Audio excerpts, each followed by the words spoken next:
Welcome back, everybody, to the Knicks Rewind podcast. Big day, or big 2 days for the Knicks. Very Exciting big two guy. days. I'm back, Johnny Curvin, as always, with Owen Smith. Owen Smith. All right, so we'll just get right into it. So what we're going to talk about today is the draft. Obi Toppin is now a Knick. Emmanuel Quickly is now a Knick. We waived a bunch of guys or didn't pick up their options today. We made a trade, a small trade, but it was definitely a trade.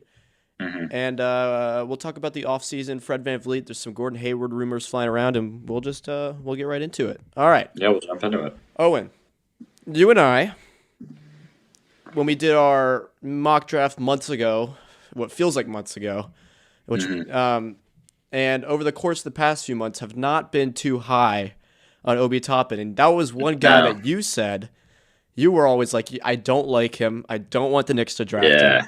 I kind of hopped on that bandwagon because I understood your argument. But now that he's officially a Knick, as we took up at number 8, give me your thoughts and yeah, spill it out. You see, I'm still not the biggest fan in the world of Obi. I don't think he was a terrible pick at 8, to be completely honest. I think he was a bad pick. He would have been a bad pick if we had traded up for him at 5. I think at 8, I think there weren't that too many other guys that are really good fits with the team. I don't think we ever really liked Halliburton. I was never a huge Halliburton guy myself. I think he was just kind of like Lonzo. And I kind of wanted Denny. I actually really wanted Denny. But I don't think Denny's a perfect prospect by any means. I'm kind of convincing myself to like Obi. I think that's where I'm at right now.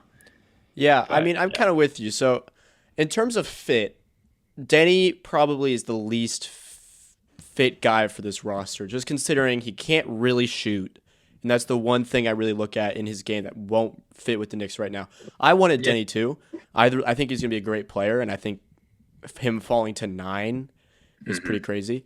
Well, surprising. That was Yeah. really, I thought he was going to the Bulls at 4. I thought he was going 4. Yeah. Yeah, so that's interesting. Obi is interesting to me because of the fit with the Knicks, even though don't know if it's a terrible fit, but we would have to move on from Julius Randle, and we'll get to that in a minute. But Exactly. the fact that he almost shot 40% from 3, he can stretch, he's an insane athlete. I think it could be really fun. And like you, Easy with that. Easy with that. Easy with the insane athlete. why? He's a great jumper. He's not an insane athlete. All right, what do you mean? Like Okoro is an insane athlete because Okoro can move side to side super well That's fair. and jump high. I'll say this. Obi is an incredible Obi's offensive athlete. okay. I agree with that. Defensively, and we'll get into this right now, defensively, he's not the best. He can fall asleep on defense. He's not great side to side. His awareness on the defensive end isn't great. And I think Mhm.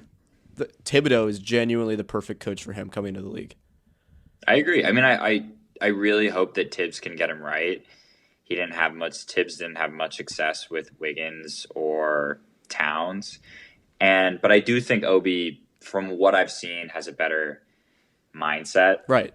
than those two guys do. And you can already tell from like So, the draft interview, like the oh yeah. mindset is like he's Oh really yeah. excited to be a Knick, which really gets me excited. Like when somebody's that happy to get drafted by the Knicks, like Oh I'm yeah. on No, board. I watched that interview and I was sitting on the couch. I was like, fuck, I was not happy when we picked Obi. And I watched that interview. I I started was like, all crying. right, let's get this going. Like And I'm I was like, hyped now. okay, this is cool. Yeah, I really like. I mean, he won National Player of the Year. The only downside, Yeah. there's two big downsides for him. Looking at him as a player and as a prospect, he's about to be 23, Yeah. which I don't necessarily see as a bad thing. Reflecting on the draft a few days, because I don't think I can sit through. And I know everyone says be patient, be patient. I've been patient for like 8 years, right? I don't think I can Yeah. sit We through have a another lot. 19-year-old project. Yeah. So I I think agree. bringing in some age and a guy with more experience, with an experienced coach, with some unexperienced players, is a beneficial thing to the team. That's one. The second thing is defensively, like we already mentioned. That's the other biggest thing when looking at him. But offensively, he's a great talent, and he can also pass the ball too. I Yeah, he's a didn't good really know that passer. he's a great playmaker and a great passer, Good passer. which is something that we need considering we don't have a guard. So yeah, Exactly. I mean, looking back, I like the pick now. I wasn't thrilled. I wanted Denny. I'm going to talk about Halliburton for a quick second because I actually really like Halliburton. I think he's going to be a great player. And I think he would have been a perfect fit for the Knicks right now. Yeah. But the long-term potential, I think Obi probably has better potential. Because you made this argument, and I totally agree a few months back. Halliburton has very good player potential. He doesn't have star potential. I don't think he's ever going to be an all-star. I think he's going to be a very good I think he's Lonzo Ball, better shooter, probably like moves a little better, more confident offensive player. Maybe not as good of a defender, but I think Lonzo's a great comparison for him. I don't see him ever becoming an all-star. I think there's a good chance that Obi can average 24, 25 points a game. Right. I liked Halliburton. If we picked Halliburton, I would have been thrilled. I would have been thrilled too. But honestly. we ended up with Obi, which is totally fine. Everyone already knows everything about Obi. I don't think there's a whole lot new to say. But like we'll talk about him with the fit. The nice thing, when we immediately drafted him, the first thing I thought of was, okay, what does this mean for Randall? Me too. And as a guy who doesn't love Julius Randle, as most fans don't, I think it's good because I think this is a clear message that Randall will not be on the team long term, and he might be out the door sooner than we would think. Mm-hmm. So that's good. In terms of other players like Mitch, I think that could be a fun duo. Obi, hell yeah. Yeah, because Obi can stretch the floor. If Obi couldn't stretch the floor, then we have issues. But he can stretch the floor and he can pass. So I think that could really fit. And if you have Mitch defensively, as long as he's not fouling, he might be able to make up for some of Obi's defensive lapses. Hoping it's enough. I don't know yet because I haven't seen him in Obi in the NBA yet. But that's what the hope is. Yeah. Guards, give me your thoughts on how Obi might fit with the few guards we have right now. I think Obi's exciting, because he's the type of big or stretch four, whatever you want to call him, that makes every guard's life a little bit easier. You know, he rolls well to the basket. Actually, one thing I watched today on him, he actually sets good screens, which is kind of rare. I think we've gotten used to watching. I love Mitch, but he doesn't set screens. KP never sets screens. Just always slip them and roll to the basket and look for the ball. But Obi actually sets screens, and he sets good screens, and he gets open because of his rolling ability. And he can shoot, which is very helpful to have. So I think he'll be good for the guards on this team, whoever the guards on this team are going to be in 2 weeks. We don't know that, who he's going to be starting out there with, because the Knicks starting point guard job right now is wide open. Oh, yeah, big time. Wide open. So my dad, who's a old school basketball guy, he's wanted Obi for a while because he's like, let's bring the New York grit back. Yeah. He wants to play for New York. He's from Brooklyn. My dad's really excited about the pick. I was like, Dad, I want Denny. Like, I feel like he's just more exciting to me. He's younger. But my dad, I don't usually give him this kind of credit, but he might have gotten me on the Obi train a little bit. A little bit before the draft, I was warming up to the idea. I'm really glad we didn't trade up for him. Me too. That was huge. Stupid. Because that would have been dumb. And he fell right in our lap, and I think at 8, I think that's a perfectly good pick. And I'm excited. And there's been some comparisons to Stoudemire. I don't want to get ahead of myself, but that's the hope. If he ends up Stoudemire, I'm great. That's awesome. I'd love that. Absolutely. That was awesome.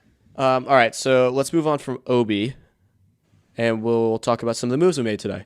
The Knicks made a couple moves. Well, more than a couple, actually. I don't have the list pulled up in front of me, which is dumb, but I'll try to remember. I can remember it. I think we picked up Bullock's option. Yeah. Which I think was a good move. And then we waived Ellington, Payton, Gibson. Dotson, we didn't pick up his... we didn't pick up his option. Yeah. Or we didn't offer him a qualifying offer. And then same with Kenny Wooten. And we waived Kenny Wooten. Right. And either didn't pick up Theo Pinson's qualifying offer, or I think we just waived him or something. We just cut him, yeah. So a lot of moves. It's going to be a completely different roster next year. And Portis. And Portis, obviously, yes. Portis. All right, thank you for remembering that. I should have had that pulled up. Anyway, so now we've got some spots wide open for a lot of our guys. Who are you looking for to fill in some of the shoes that Peyton. I don't want to. I'm making it sound like Peyton did a lot for us, but who are you looking at to step up and start guard? If you had to pick right now, I know there's free agency. Right. I know we're still in talks with Van Vliet, but right now, who would you pick? I mean, there's like two options. I don't really want Fred. I think he's going to command too much money, and I think we're really big on maintaining flexibility. I think the front office wants that. So part of me wants to just run it out with DSJ and Frank, because I think that's how it should be. And they each get like 24 minutes a game. And then you go from there. And we just see who's a keeper. And because I think like neither one of them has really gotten a good shot in New York. DSJ has been kind of hurt in and out of the rotation. Peyton's presence last year made that a little awkward. And I honestly think not picking a real point guard in the draft this year at all was kind of signifying that Rose either like wants to give Smith and Frank a shot to really run the show, because we had opportunities. We could have picked a guy like Tyrell Terry at 2025. Well, Quickly's a guard.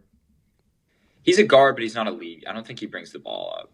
Yeah, that's okay. Yeah, that's true. I think he's more of a shooting guard. Yeah, he's a 2. And we'll get into Quickly in a minute, but there's 2 questions I have for you. The first one, you just said you talked about flexibility, so we'll talk about this for a second. We made a move. We picked up Ed Davis and 2 second-round picks from the Jazz, I believe. Yeah. You said on the last pod, which we did last week, you said you're not a huge fan of this idea, and you said it's an unpopular Knicks Twitter opinion, but you like to maintain the flexibility and not take on a potentially shitty second-round pick. What are your thoughts on the trade? Oh, the Ed Davis trade? Yeah. I loved it. Okay, so you're already back. Yeah, you're already. I loved it. No, I loved it. I loved it because like he's expiring next year. Right. I mean, like we might even just I don't know if he starts the season on our roster.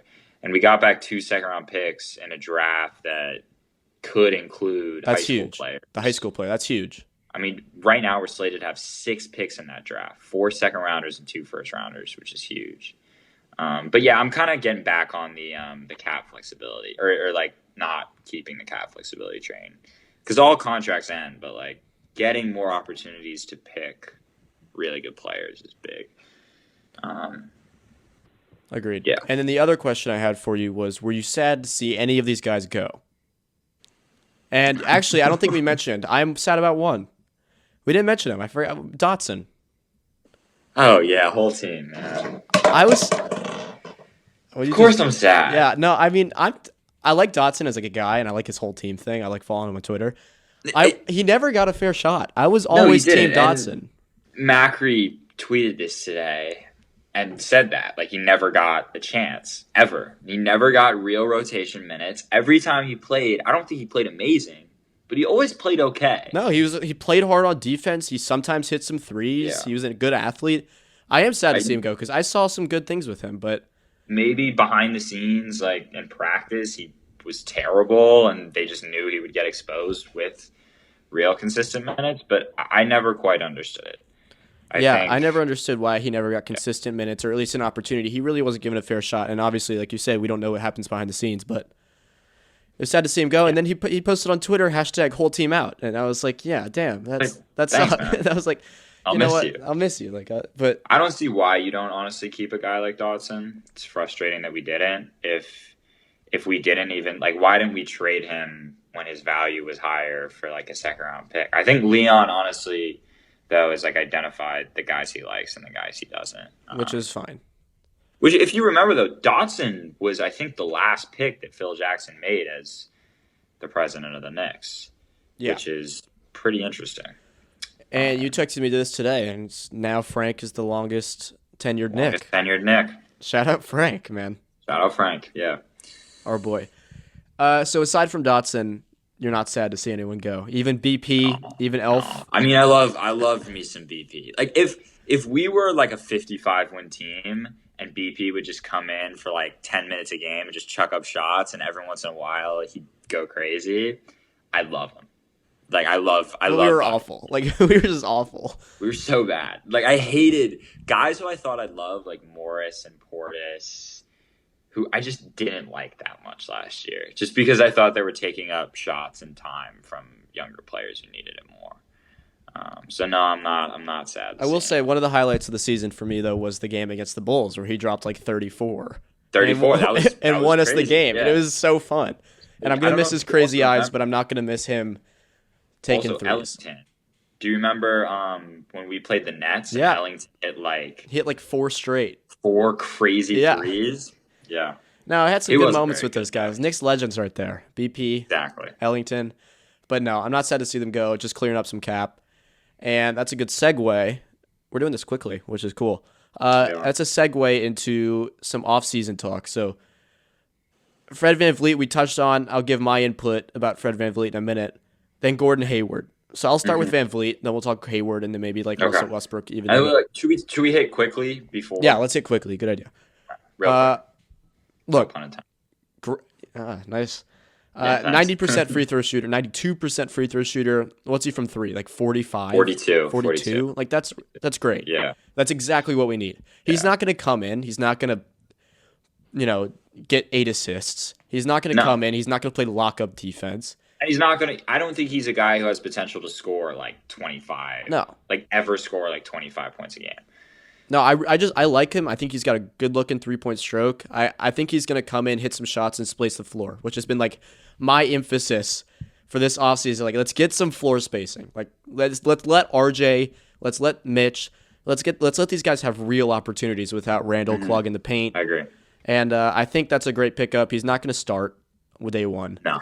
But he'll come off the bench, shoot 40% hopefully from 3 on like 5 attempts a game. I'd love that. And I think that's great. Any other thoughts on quickly? So we traded up, then we traded back, which was great, by the way. Leon Rose, just holy finesse. Yeah, holy finesse, yeah. And we took him, and then we ended up trading the second round pick for 2023 second round pick, which was also a good move, I thought. I thought it was a good move, too. But, yeah, I think it's a good pick where it was. I don't think it was expected by most. I think some people wanted, like, Tyrell Terry. I kind of wanted Terry. I really like Terry. Who's just a little sniper. Disappointed we didn't take. Yeah, he's a sniper, but like a guard sniper. Like little Trae Young. I'd say like poor man's Trae Young vibes. Yeah. I was really hoping that Maxey fell to us, but it was close. That was who I was. I think if Maxey was there, we wouldn't have traded back. Would have been a no-brainer. We wouldn't have traded the pick. Yeah, I think we would have taken him. But shout out to Philly also. My Sixers had a great night last night. Shout out your dad, Philly native. Traded Horford. Yeah. Got Seth Curry. Love it. Got rid of Josh Richardson, who wasn't doing a whole lot for you guys, or not. I'm not gonna say you guys. Green too. Huh? Got Danny Green too. Yeah, got Danny Green. Solid piece. No, well done. Anyway, yeah, quickly, I'm excited to have him on. I think he's gonna shoot 40% on. I want him to shoot like 5 or 6 attempts a game. Just come in and just shoot. That's what I want him to do. Stand in the corner. I don't care. Yeah. I'm happy with it. Yeah. All right, off season. Fred VanVleet. I'm warming up to the idea. And I know you're not on. I know you're not on this. I don't know. I don't know how much he's going to ask for. If you're getting the, I've heard it's going to take him like $24 million a year to get him interested. Like to get him on the phone. I was about to say if it's $24 million, I might do it. But if that's just to get him interested, like if we're getting into like the 28, 29 million range, I'm out. I'm out. The Knicks are in a weird position this year. Yeah, go ahead. Because they're one of 2 teams with cap space, like with actual like us and the Hawks to sign a max guy. Us and the Hawks, yeah. So I'm a no. I'm a no on VanVleet. I don't think he matches up with our timeline very well. He's not a lead guard, which is something that no one really wants to talk about. But Lowry, he spends a lot of his time playing with Lowry, playing alongside Lowry, and he can bring the ball up, but I don't know. He's kind of inefficient. Plays in a really good situation. 17 points a game. Look, if you can get him for $24 million, which I might do. I wouldn't jump on it yet. I would 4 think years. about it. 4 years? I would think about it. And here's my reasoning. We're not getting any big name guys. We know this. No. It's not going to happen. And I don't want to spend another year in the lottery trying to take shots. Like, this is just going to be a never-ending cycle if we don't take some shots at some guys. And Fair. I think he's a hard worker. I like his mindset. I like how he plays. He is in a good system with a very good coach and very good players around him. But it's time for the Knicks to start thinking about, all right, what can we do to improve that record and not think. We got to think about next year now. We can't think about 3 years down the line. Oh, maybe Knox. Maybe Knox will get 15 a game and be a solid rotation player for the Knicks. I think it's just time to take some shots at these guys, and we'll get to Gordon Hayward in a minute because I have some things I want to say about him. But I might do it for $24 million and try to push for a playoff spot. Do exactly what the Nets did. Show some grit. Show we have some young pieces, and I think we try to I think we do it. I mean, I don't want to sound like I'm the fan who wants to just, all right, let's just pay these guys, get them on, and hope for the best. Like, I don't want to do that. I've seen this movie. It doesn't really work. But I think in this situation, when you have pieces around him, I think it could work. Are you not? I mean, that's not a very convincing argument because it is still risky. But are you still on the side? Like, I mean, I am to be fair, I am nibbling with this, but I just think he's going to get overpaid, and I'm not in the mood to overpay guys. And if it's a contract that is going to be 4 years long, I'm good. Look, if someone wants to give him $29 million, I'm out. Like, enjoy your money. I know you want to get paid. 4 years, $90 million though, for a guy that is the only reason he's getting paid this much. If he's in last year's free agent class, he's not getting this contract. I know, but he had a good year. He had a good year. He had a good year, yeah, but not a great one. It was a decent year. He's on a good team, a situation that really benefits him. I totally see what you're saying. Like, that totally makes sense. I mean, yeah, I think I have a valid argument. I think that's totally valid. But I just think personally, I think it's time to take some shots at these guys and push for an 8th seed. Okay. And look, maybe that's the fan coming out of me that wants to see like a couple more wins. And I think that move would give us a couple more wins. I don't know how beneficial it would be in the future. I don't want to end up with the 14th pick after being 2.5 games behind the Wizards for the 8th seed. I don't want to end up that way. I just think this shit takes time, and we have to. I mean, but it's like also it's been like 7 years. It's been like 7 years, but we haven't like actually done it ever.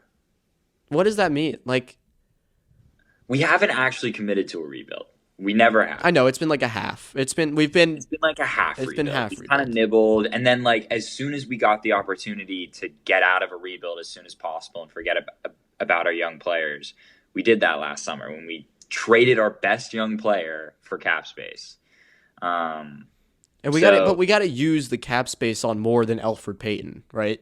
I agree. I completely agree. It's just cap space is an asset.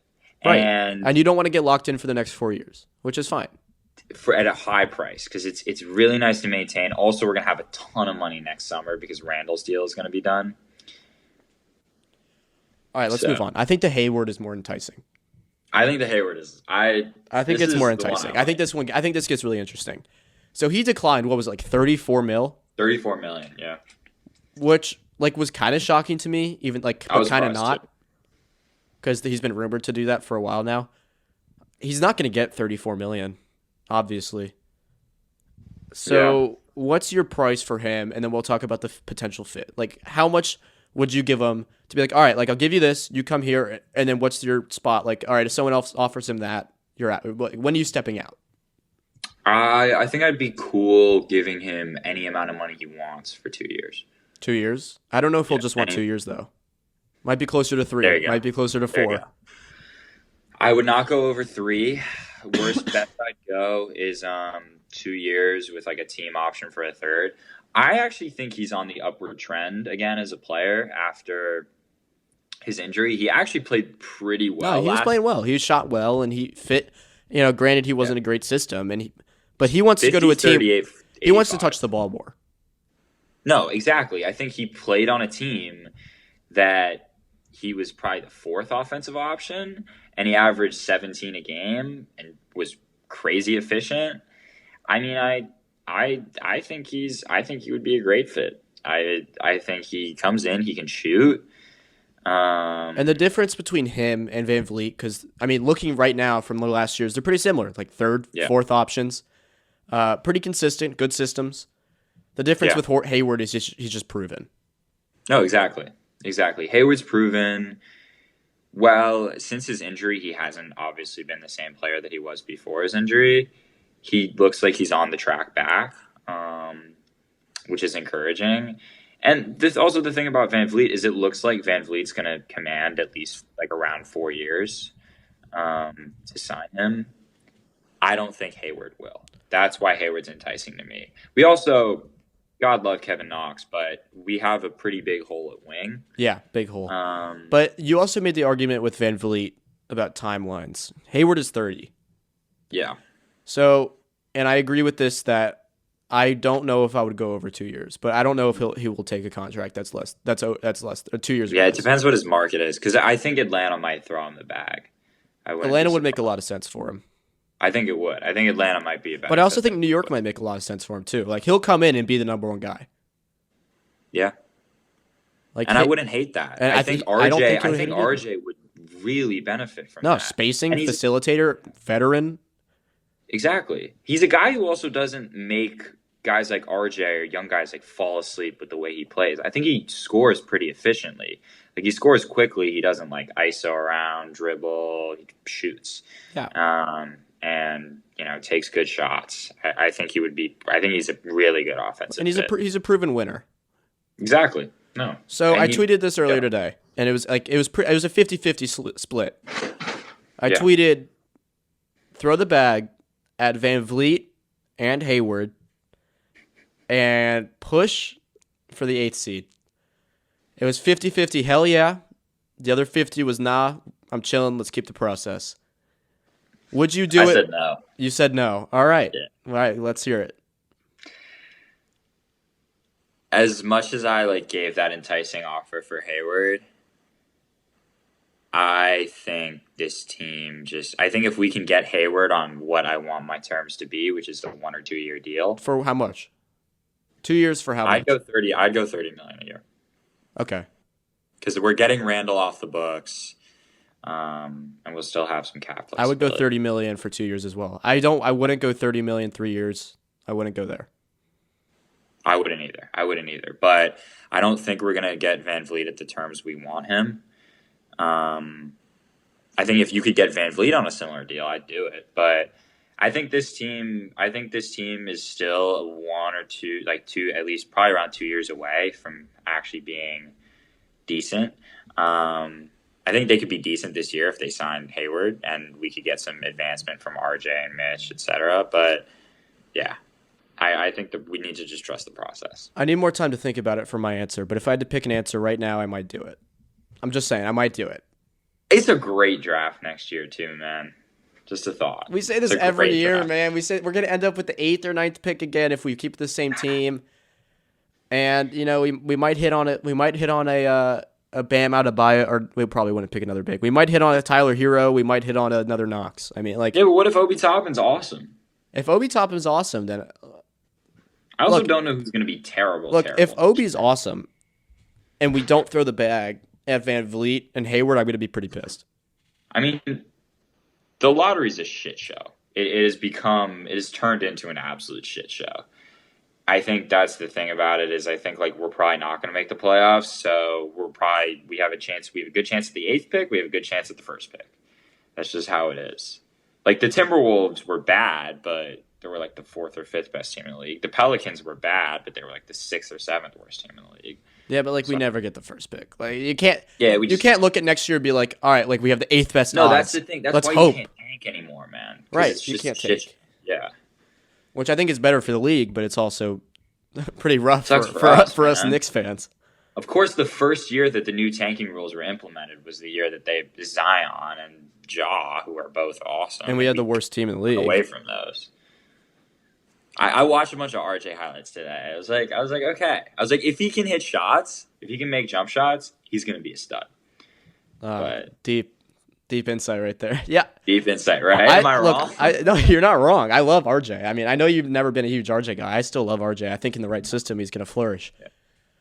But yeah. And then Westbrook rumors have died. I don't know how real those ever were. I don't know. Yeah, I don't know what's gonna go happen in Houston. Yeah, it's a mess right now. It is. It's a mess. Also, shout out Presti. Oh yeah, Sam Presti's He's a doing great. 2K He's doing GM, great man. things. I He's doing love great things down there in Oklahoma. he just gets first round picks. They're gonna be like they're loaded. He just flipped Oubre for I a know. first round pick, like, and not just I know. another one. Just like that. I liked the Horford move he made. Feel bad for Horford. I mean, yeah, actually, no, I don't feel bad for Horford. He's making like getting $30 million a year. Yeah. Never mind. But no, you have an exciting future there because you got Shea, you got all the picks. Do they have other exciting young players? Dort. Yeah, I like Dort a lot. I like Dort a lot too. Who do you have any guy who you think off the top of your head is gonna be the Lute Dort of this class? No. Yeah, I don't think it's such a weird question. I didn't know who Lou Dort was until. Yeah, I didn't know who Lou Dort he was did until pretty well. till the first few weeks of the season. I was gonna ask you something, but I can't remember now. Whatever. Anything else? No, I don't think so. I think we should do. I think we'll check back with you guys on like depending how much the Knicks do. Right? Yeah. Sunday, Monday. Look, I think Yeah. it's gonna be a big week. I think this is going to be a big week. I'm very excited. Oh, I know what I was gonna say. Twitter is going to be the Klay Thompson news ruined my week. Oh, that did. That sucked. It sucks. I was so sad. I was so excited to see Curry and Thompson again. I couldn't I wait. was too. With Wiseman? I can get behind that team again. You know. Yeah. I want to root for the Warriors. Like they're so fun. Curry and Thompson are both good guys. Yeah. I was so excited to just watch the Splash Bros again. But I don't know. They're never going to be the same. We kept this pod pretty Knicks specific, but for the next 2 minutes before we wrap it up, thoughts on the top 3 in the draft? How'd it go? Any surprises? I don't think there was any surprises. I wasn't surprised. Were you surprised? No. No. I like Ray, Edwards at 1. That's my dog right there. What would you pay that pick? Huh? AE at 1. Yeah. What do you think? I like it. Yeah. I mean, I think it's the best fit out of all the guys for.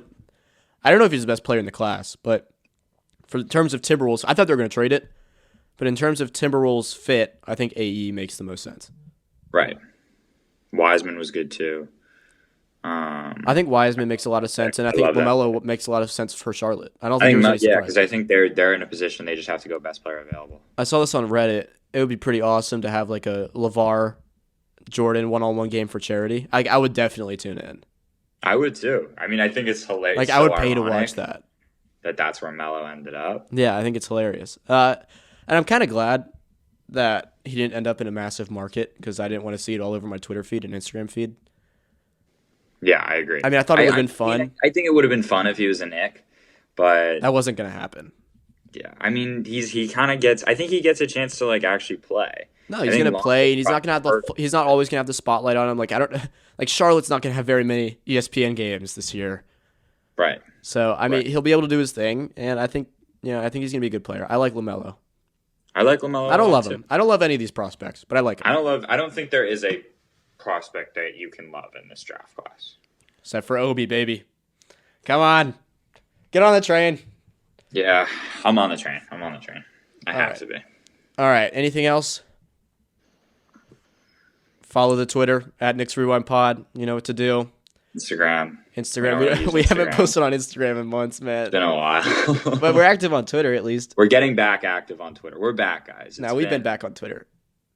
Look, man, it's been a lot of football viewing. We're currently watching the Thursday Night Football game. I got money on the Seahawks tonight, and I got big fantasy. I got Lockett and Russell Wilson. But hoops is back. But hoops are back, and I'm so excited. Knicks basketball is back in a month. Like, I was so tired of watching the Jets, and I was pissed off about my Georgia Bulldogs. We're 4-2. I've been angry. A lot of college stuff, a lot of losing sports. But I can't wait to watch some more losing teams, man. It's been rough. But, all right, thanks for listening, and hopefully we'll be back soon. Let's see if the Knicks make some moves. All right, peace.